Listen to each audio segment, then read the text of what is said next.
This cobra here is found in the rubble here of my garden, and that's very common. You often find cobras in situations like this. And it's an amazing snake. Most people think it's one of the most aggressive snakes. They think that this is a snake that will intentionally attack you. It'll go for you. That's not aggression. That snake's merely trying to warn me off. It's standing up so that I can see it, and I'm supposed to now move away from it. If I move around it here, you'll see how it follows me. It's, of course, going to follow every step that I make. Snakes respond to movement, the cobra especially. I'm going to show you something really interesting here. This cobra's really warning me with its hood, and if I grab it really gently and restrain it, hold it like this for a moment, once the snake feels that it's completely overpowered, once it feels that it cannot do anything else, that it cannot move away from me, cannot spread its hood, biting's not working, it may do something which is going to really interest you. It may pretend to be dead. And even if I move my hand over it, it's responding completely differently to the way it was a moment ago. Isn't that incredible? Snakes are so fascinating.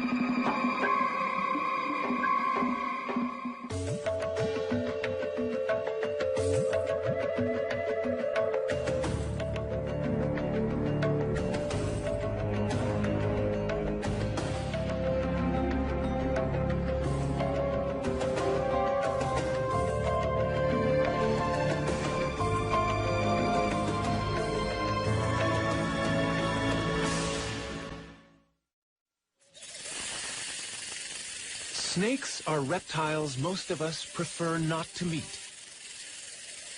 And they're wary of us, too, which is why they hiss or rattle to warn us off. Such warnings are ignored at our peril. But a snake will only bite in defense, and only if it feels gravely threatened.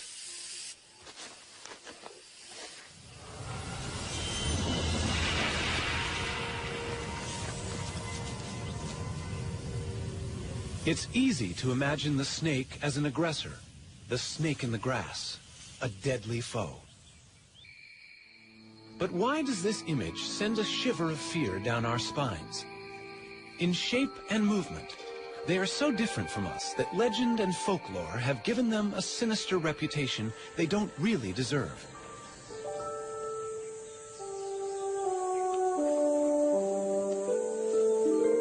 How can we understand an animal that smells with its tongue? Or that hears with its whole body, sensing vibrations?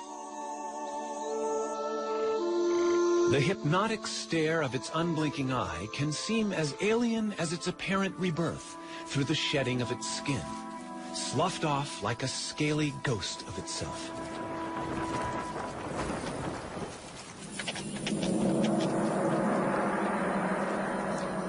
Among them are giants that storybooks say are 100 feet long and ready to strangle unwary jungle explorers.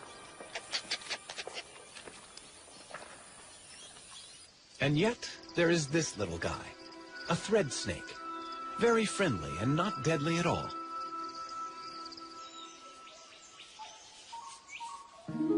There is even beauty and grace in some as they go upon their bellies, silently through the trees. But where did snakes come from? An animal that looked much like some other reptiles alive today.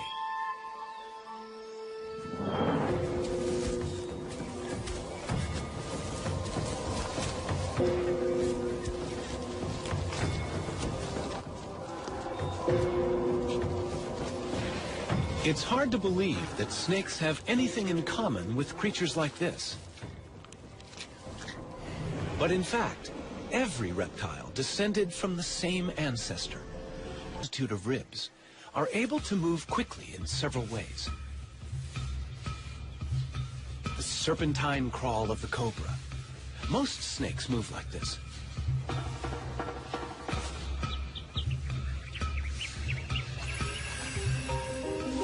The movement creates little ridges in the ground, which the snake pushes against to propel itself forward. When you're short and fat, like this puff adder, throwing cobra-style loops is impossible. Instead, the muscles act on the ribs.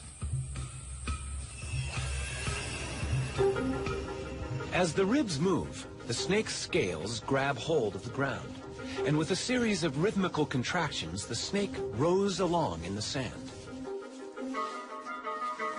The famous sidewinder favors the serpentine wave, and like the cobra, it can push itself against the ridges it nudges up in the sand.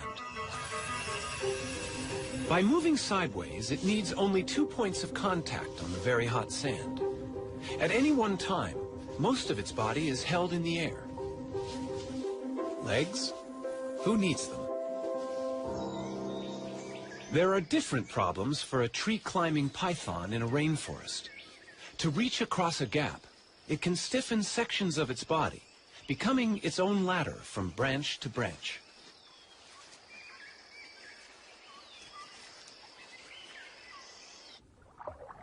This sinuous and flattened body, with its broad tail working like an oar, could be mistaken for an eel.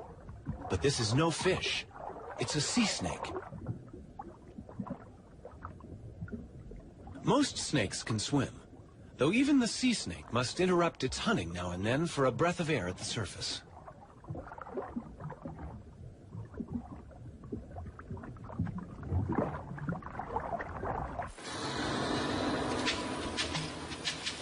As hunters, in water or on land, snakes are silent and efficient killers. A rattlesnake has more than its bite to work with. Its tongue constantly tastes the air, scenting for prey. Its body senses ground vibrations, even the footsteps of a mouse. Standing still is no defense. The rattler is also able to sense body heat. Infrared heat, detected by sensory pits on each side of the face, pinpoints the prey.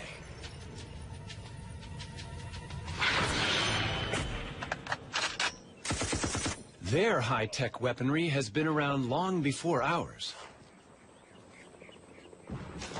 But in any combat situation, defense is as important as attack. This military training ground is home to 2 other opponents. The rare red cockaded woodpecker lives in this loblolly pine. Its enemy is a corn snake, whose tactics are to climb the tree and steal the woodpecker's chicks. The bird's defense is to peck at the tree, releasing its resin.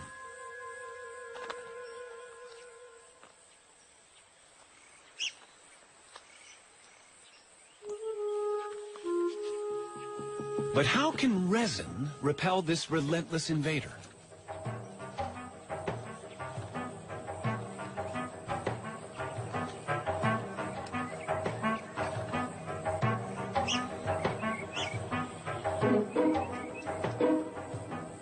It's getting close. Will the woodpecker's weapon really work?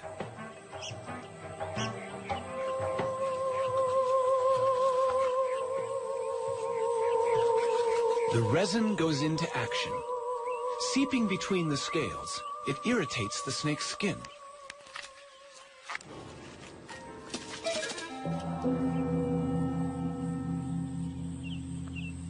Woodpeckers won, corn snakes nothing. Australia, home to the most venomous snakes in the world. In these cane fields lives one of the most deadly. But why do snakes need venom?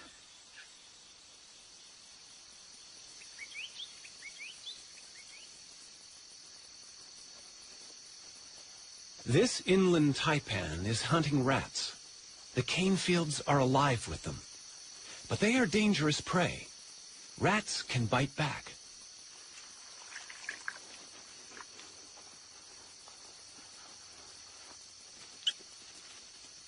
A snake's head contains all its sensory equipment: eyes, taste, smell, brain.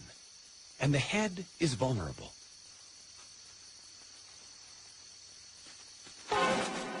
It bites, and retreats immediately. The head is undamaged, and the venom is doing its work. The rat is now paralyzed.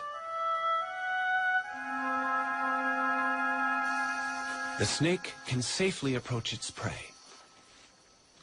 Venom gives the snake two huge advantages. It not only kills the prey, but by the time the snake begins to swallow the rat, the venom has already begun to digest it, breaking down cells in the body. The venom in a baby snake can be even more powerful than the adults. This young cantle viper is luring prey with its worm-like tail.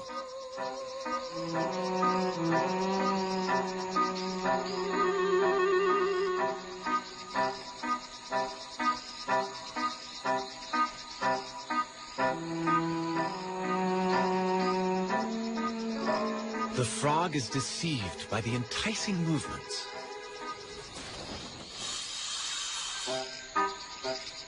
Unaware of its lucky escape, the frog remains convinced there is a worm there.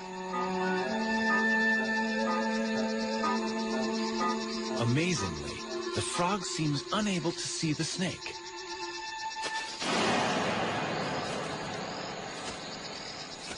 The venom acts quickly, subduing the frog.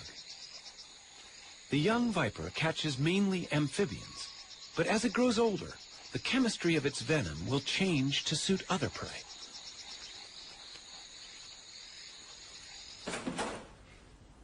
Donald Stridham works with South African snakes to understand how venoms affect the bodies of prey animals and how the venom is delivered during a bite.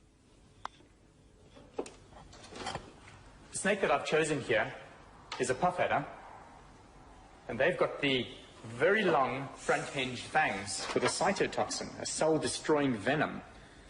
I'm going to very carefully open up the snake's mouth and show you this mechanism. The snake doesn't like its mouth to be open. It's much like you going to the dentist and having your mouth prodded into. Now the fangs lie against the palate of the mouth. So if I just open there, you can hardly see the fangs. But if I now slip my stick just behind the fangs and get them forwards, you can very clearly see how they hinge. Now the fangs are covered by a skin sheath here. I'm going to try and slip this sheath up so that one can see the naked fang. And there we have one fang nicely exposed. These fangs are hollow. They work like little hypodermic needles, so they inject venom through the fang into its victim. And in fact, you can see a tiny droplet of venom on the one fang there. You know, the venom glands of a snake are very similar to the saliva glands in a human, in that if we have a dry mouth, our body very easily reproduces saliva, and the mechanism with a snake is almost exactly the same, in that venom is never easily exhausted. Under normal conditions, the snake is never without its venom. A gaboon viper produces venom in huge amounts. It's a large, fat-bodied snake and needs to have a lot of venom to subdue large prey quickly. The viper is too slow to chase its victim. To inject such large quantities, the gaboon viper has the longest fangs in the world. Each is almost as long as a human thumb. That's quite a bite. Even a smaller bite is no fun. Venom is breaking down the cells inside this man's punctured leg.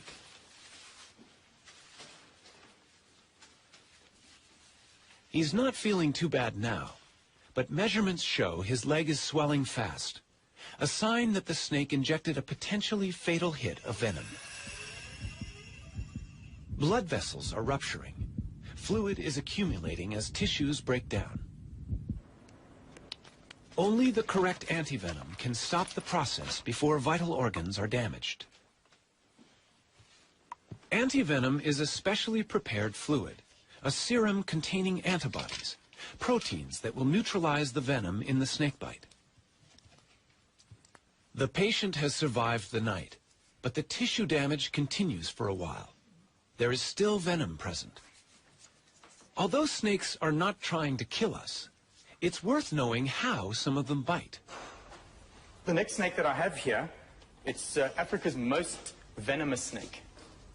And this is a boomslang. It has drop for drop the strongest venom of any snake in Africa, more so than a black mamba or any of the cobras.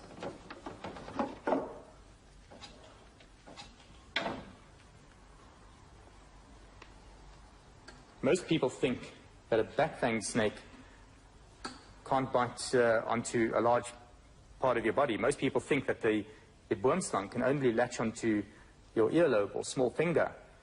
Whereas you can see here, this is not true, in that the whole head of the snake is divided in half by its mouth. And they can open that mouth up to about 120 degrees. And with the mouth that wide open, they could very easily bite you on the flat of your hand or the top of your leg, wherever it pleases. If you were bitten by this snake, you would literally bleed to death. So what's going to happen to you is that you're going to bleed into your heart, into your stomach, into your bowels. You're going to be urinating blood, defecating blood, and it's really a horrific way to die. This poor frog is about to be the victim of a vine snake in Central America. This snake is also back-fanged, just like the boomslang. Fortunately for small prey, death comes quickly.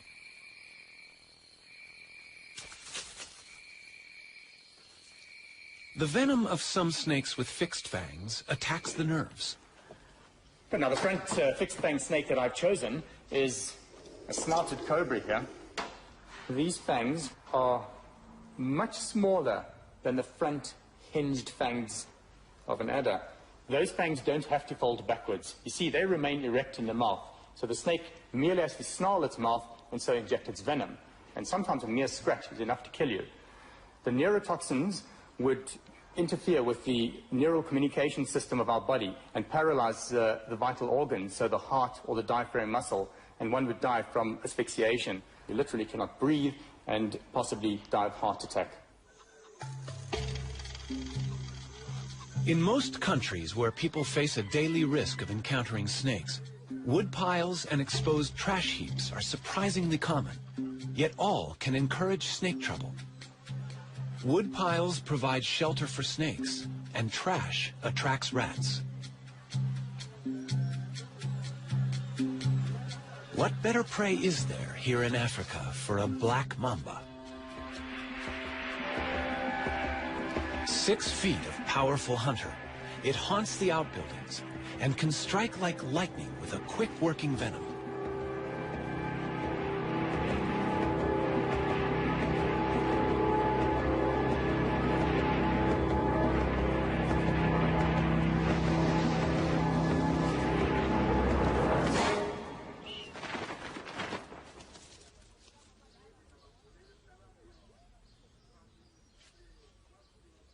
To a black mamba, this bungalow is just another place where food may be in good supply.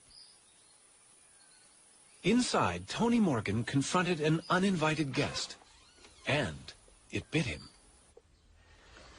This is a typical corner that snakes like to hide in, and it was a similar corner like this near my front door on the farm that I found a mamba all curled up here with my fishing rods and various things like that. And as I don't kill anything, particularly snakes, I grabbed this particular implement and I thought that I hooked him out and I thought that I'd pinned him down. Unfortunately, he was able to stretch quite a bit and he got me just below the knee with one fang. I then lasted exactly 30 minutes. And my wife got me down to Donald's place very quick. And then he took over and drove me down to the hospital, where we were fortunate in finding a doctor on duty. And 30 minutes after the bite, I said to him, I cannot exhale anymore. And he said at the same time, which I didn't hear, his heart has stopped as well. So in effect, I was dead at that time.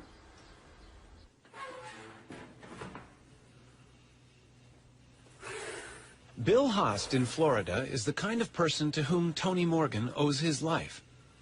But collecting venom to make anti-venom has almost cost Bill his own life. I was bitten by a cobra and ended up in a respirator. I'd stopped breathing. I was bitten by a mamba in the leg. a king cobra bite in the knee, well, my blood pressure went to 0. But the most recent one was a canebrake rattlesnake. A couple of months ago, I got bitten on the back of the hand. That was almost pure carelessness. Bill, who's nearly 90, milks venom into a collecting jar while he gently squeezes the venom glands. But how has he survived 168 bites? The answer may be quite natural. The South African Cape cobra, a highly venomous snake, is prey to meerkats. But why are meerkats apparently unaffected by frequent cobra bites? They seem to be immune. Perhaps the frequency of such bites is a clue to Bill's survival. Back in 1948, September the 18th to be exact, I started immunizing myself with venom from the Cape cobra of South Africa. I diluted the venom 10,000 times and took 1/100th of a milliliter. Then I graduated or increased the dose over months and then eventually years, added different species until now, on usually once a week, I take a booster, and it's a mixture of 32 different species. So I know that got me through a lot of these bites, at least over the threshold, if not in most cases, saved my life. Snakes and humans share the world uneasily. This spectacled cobra is common in the paddy fields of India.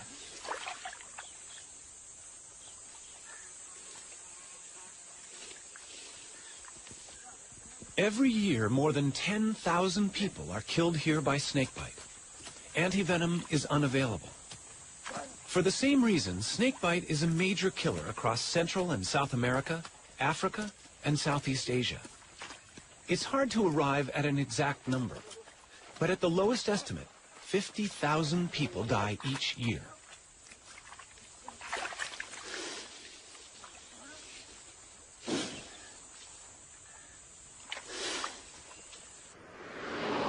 In South Africa, Donald Stridham is answering an emergency call.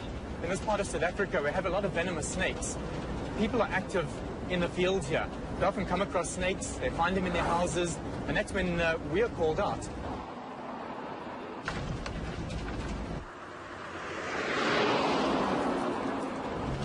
Seems to be the place over here. Lots of people standing around there. A snake in a house is a cause for local excitement, but the occupants have already followed the right emergency procedures. Everyone has left the house, and they've not only closed the door, but sealed it as well with a towel. Donald can be fairly sure that the snake is still inside. What I'm going to do here is have to put a visor on, because in a situation like this, it's very possibly a spitting snake. So I'm just going to get a few things that I need here.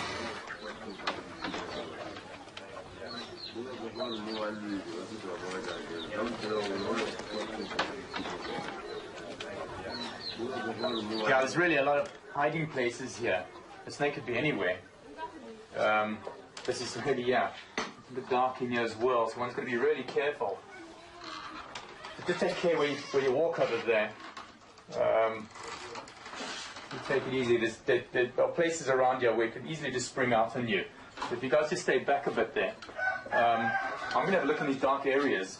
I need to stay in the open area of the floor, because I suspect it to be behind things around like this here. Oh, that's clear.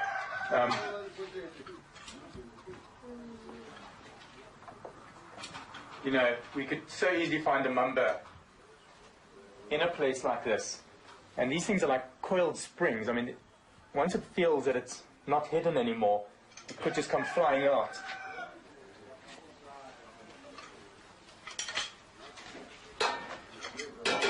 You see, these are perfect. You'd find rodents here as well. And this is what the snake is probably looking for. Or to just try to hide from the disturbances outside, possibly. You know, this whole area is really, really good. Look at these mats under here. No, nothing there.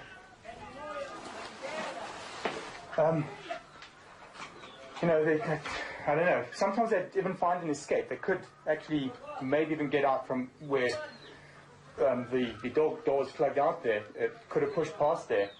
But I think we just maybe should carry on looking. You know, it could also have climbed. I mean, these walls are pretty rough up here. I can just take a look somewhere up here.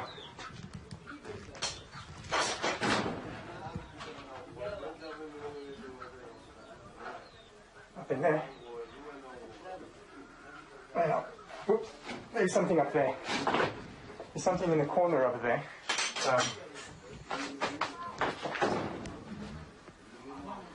Yeah.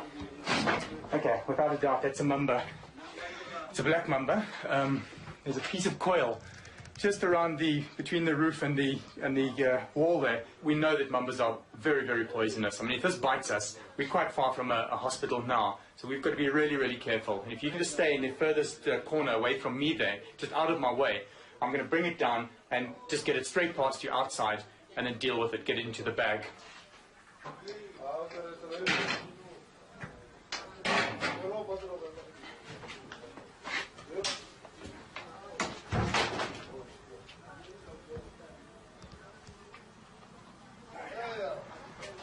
Trying to edge away from me there. It heads out again.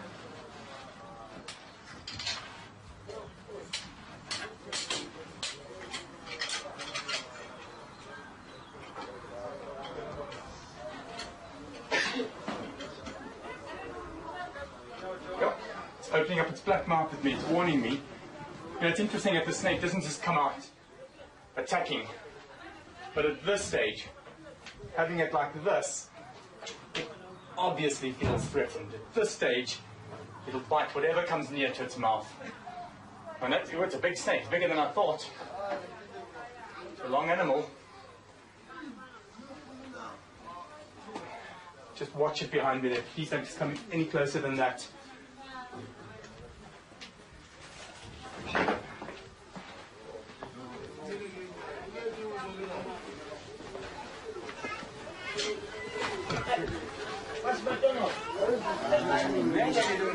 You know, the snake's obviously hyped up now, and whatever touches it through the bag, it's going to bite.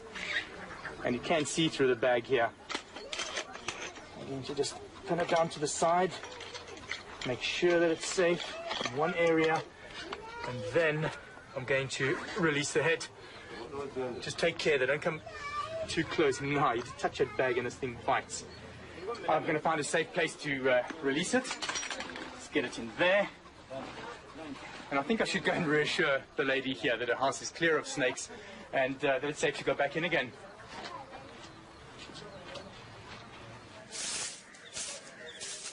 Housewives in India are troubled by snakes as well. The men of Vrindavan have also made a profession out of removing them.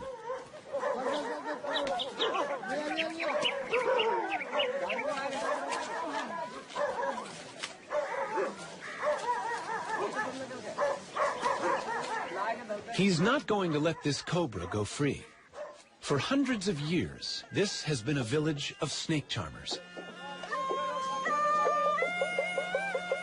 The snake is captivated by the swaying pipe, following every rocking movement. And that's the snake charmer's secret. The music plays no part. It's probably too high a frequency for the snake to appreciate. It has no eardrums. Sound vibrations are perceived only by way of the skin, muscle, and bone.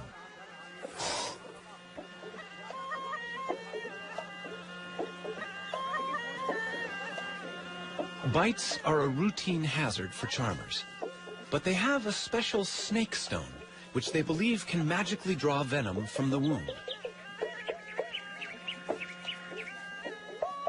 Survival is most likely to depend on the snake only biting in defense, using little or no venom.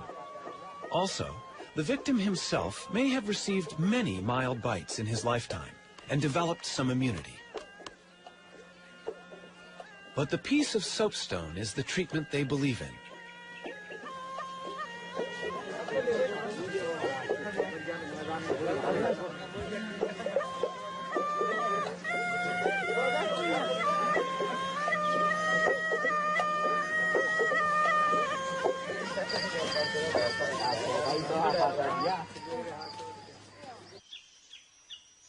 This baby cobra in Africa is one snake that no snake charmer would ever use. It threatens the civet cat by standing tall and looking big. But it has another weapon. This is a spitting cobra, and it sprays venom, which irritates the eyes of the attacker.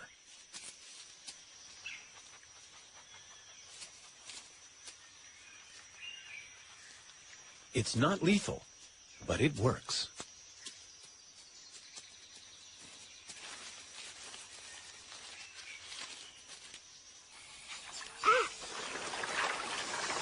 South America, the Llanos of Venezuela, the wetland home of the largest snake in the world, the anaconda. This giant has no venom at all. To capture prey, it relies on muscle power, coiling around its victim and squeezing the breath out of it. And a large snake needs large prey. The biggest rodent in the world fits the role. A capybara, the size of a pig, is fairly easy to ambush as it bathes in the warm waters.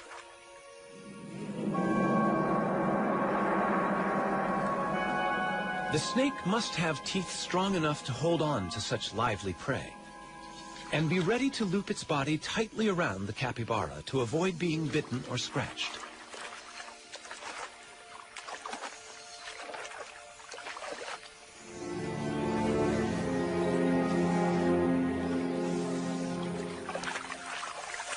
The anaconda, the most powerful of constrictors, moves in.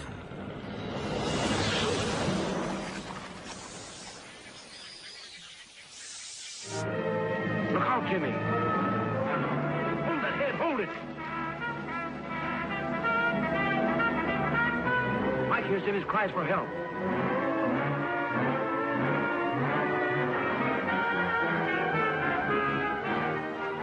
Jim is black in the face, almost done for. To be safe, the actor needed to know exactly how a large constrictor kills, just as Donald Stridham does. I caught this snake on somebody's farm. It had eaten something really large, and the farmer was worried it's going to eat his dogs or even maybe his children, which isn't totally unrealistical. Have a look at that. Yeah, it's getting me around the arm here. I can really feel it. You get this area here. I mean, you can see how it's stopping the blood supply there. And this is my arm, so I mean, I can handle it. I can wrap it off me here. But can you imagine that around somebody's neck? That's pretty tight over here. This movie that we watched, we've just seen it with this Jimmy, where it had wrapped around him. It wasn't totally wrapped around his neck, not like the way this has got me around the arm here. With Jimmy, I could literally see that he turned around to get this python around his body, and it wasn't a natural constricting pose. Whereas this snake has got me. I mean, look at that. My arm's going quite red there. You know, if you try and make a plan here, really got me. One thing I got right in the movie was that the python, like many other non-venomous snakes, are ambush animals. They will lie in ambush for their prey. It'll lie there, wait for the animal to come past, strike at it, bite it, and hook it with those 100 needle-sharp teeth. It then throws coils around this animal while it pulls the animal into the coils. It then asphyxiates the animal. Every time it breathes out, it tightens more and more, and the animal dies of suffocation. If one looks into the mouth of this python, you can see a little circular tube, and that is the extension of its epiglottis. And it's very useful for a snake to have this, because what happens is, when it swallows, that'll extend right out of the mouth, and so it can still breathe while it's got a full mouth of antelope. I think the snake deserves to be released now, so not to stress it too much, I'm going to release it here in the bush. And this looks ideal here. And as soon as I let the head go, that's it, I can feel the coils have immediately relaxed on me there. And the snake just wants to get away, straight into the bush there. Wow, look at that arm. This arm's gone really quite red there. What a relief to have that off. This is great. I love letting snakes go back into the bush. It's such a nice feeling. If you can do something for them as well, it's a nice feeling for me, and hopefully for the snake.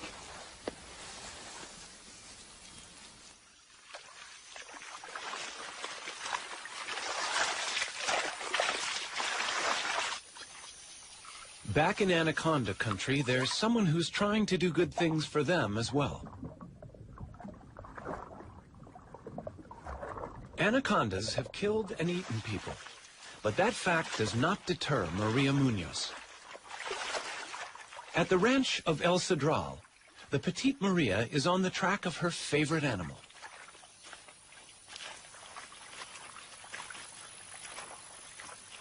She works with her assistant, Ramon.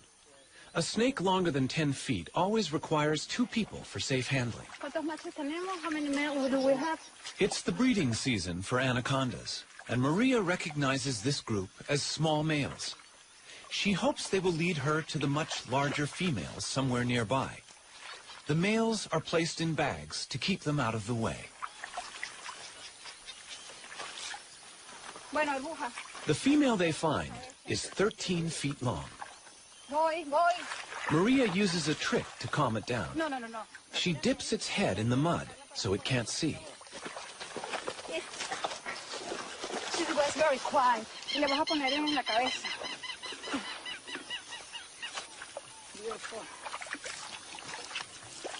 For several years, Maria has been studying how anaconda populations here live and vary.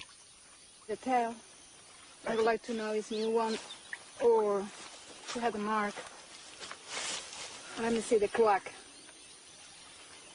Good, it's a new female for us. That means there are more than 900 anacondas, green anaconda in this ranch. Before Maria began her work, no one knew how many anacondas could live here. Now, by taking blood samples for DNA, she is also getting some idea about how they are related.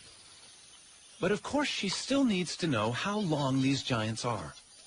Her personal best is nearly 20 feet, about 10 feet short of the world anaconda record.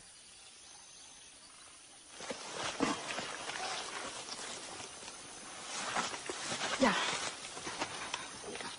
No se sale. These are the heaviest snakes in the world. But this one is a little lighter than the 485-pound monster in the record books. 44.45 kilograms.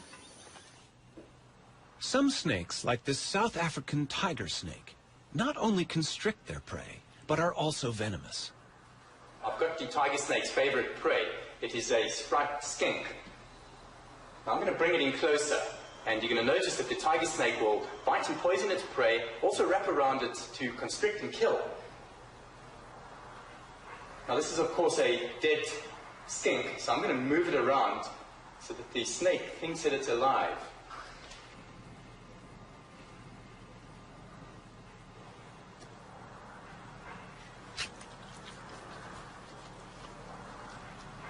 The tiger snake's venom is weak, so it needs to grip the lizard firmly, not only to prevent escape, but to limit the risk of damage to itself during a struggle.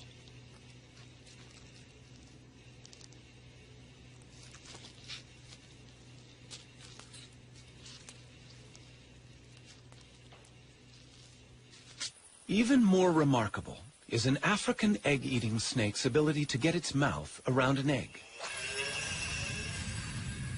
All snakes can eat meals bigger than their heads. They simply open very wide, and then ligaments allow the lower jaw to expand.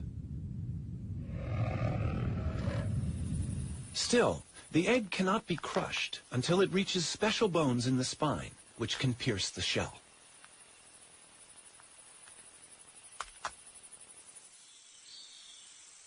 For convenience, a snake does better to eat another snake. A king cobra is called king because it's a snake eater. The mangrove snake it's attacking is only mildly venomous. No match for the king.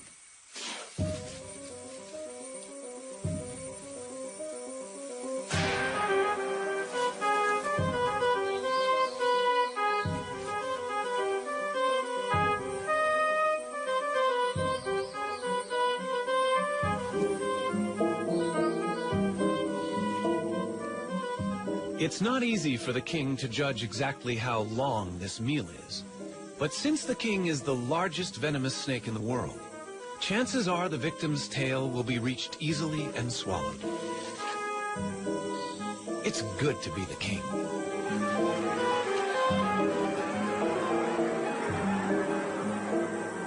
So how would a snake avoid this fate?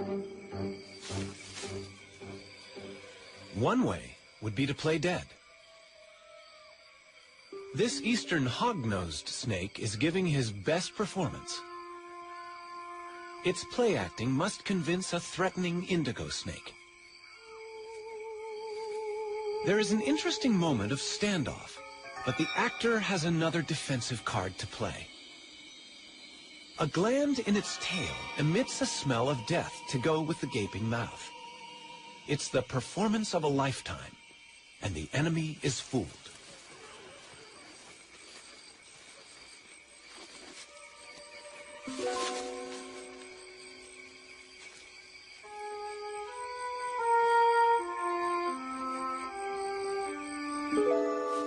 A snake that looks dangerous can keep predators away. Red next to yellow will kill a fella is a useful rhyme about a coral snake. It is venomous. Red next to black is a friend of Jack is true for a milk snake. It mimics warning colors and only pretends to be dangerous. A pretend head keeps the real head of a Calabar ground python safe. The real head has a tongue that gives it away, but the deception can be good enough to cause a predator to attack the tail by mistake, and a tail is not a vital organ.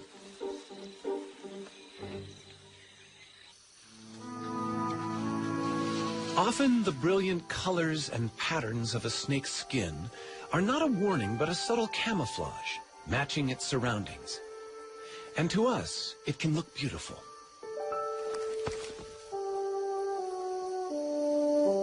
Scales come in endless varieties of shape and structure.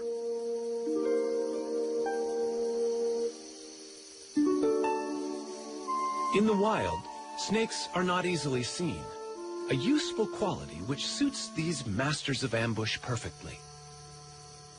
But the beauty and subtlety of snakeskin has also been their undoing for thousands of years.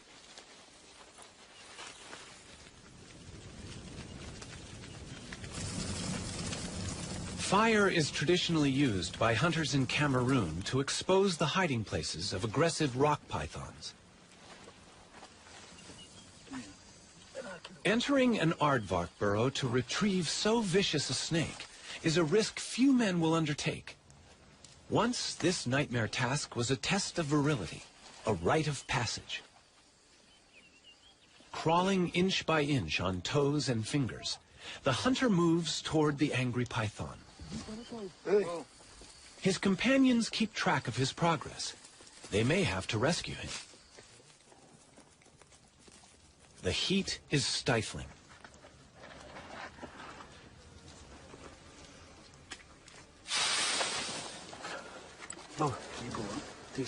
The hunter must squirm back through dust and biting ants, dragging 100 pounds of python.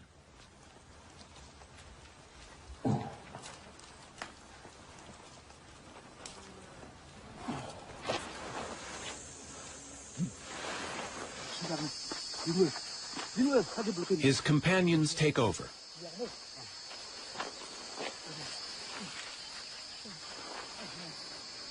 These are the last of the python hunters left in Cameroon. Firearms have made it easier to kill other animals for food and skins. But the meat on this snake in former times would have been essential, and its skin a profitable result from such horrific effort.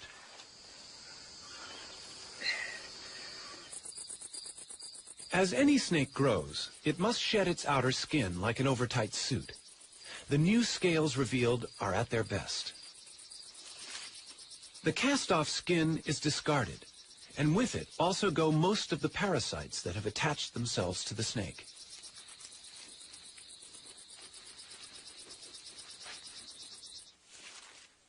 The regular shedding of dead skin has special significance for rattlesnakes. Each time a rattlesnake slips out of its old skin, its rattle gains another section at the base. The rattle is a series of loose-fitting interlocking scales that, when shaken, produce a sound that warns large animals not to step on the snake.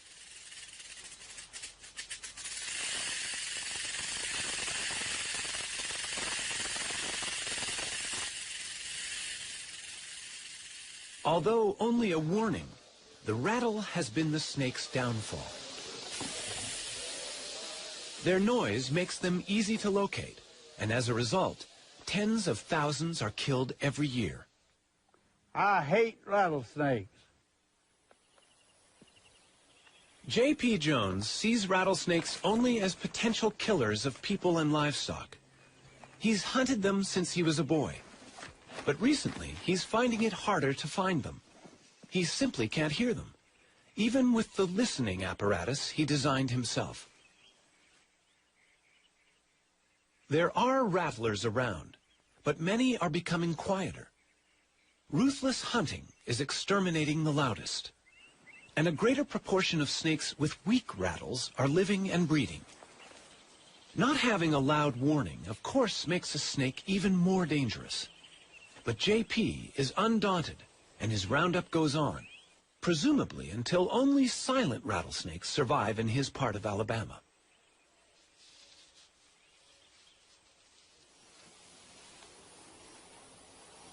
Yeah, I've been doing this for a long time.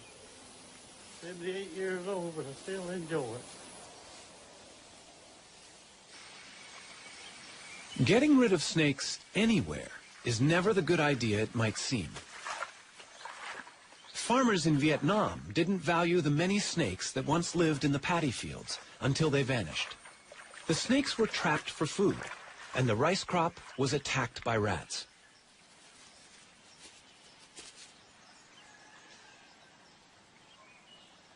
A third of the country's crops was devastated by the rodents.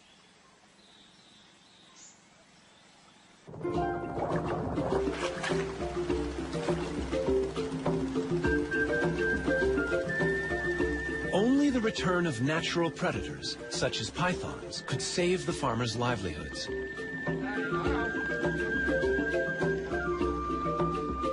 The government's official snake repatriator is Dr. Nguyen. He's bringing snakes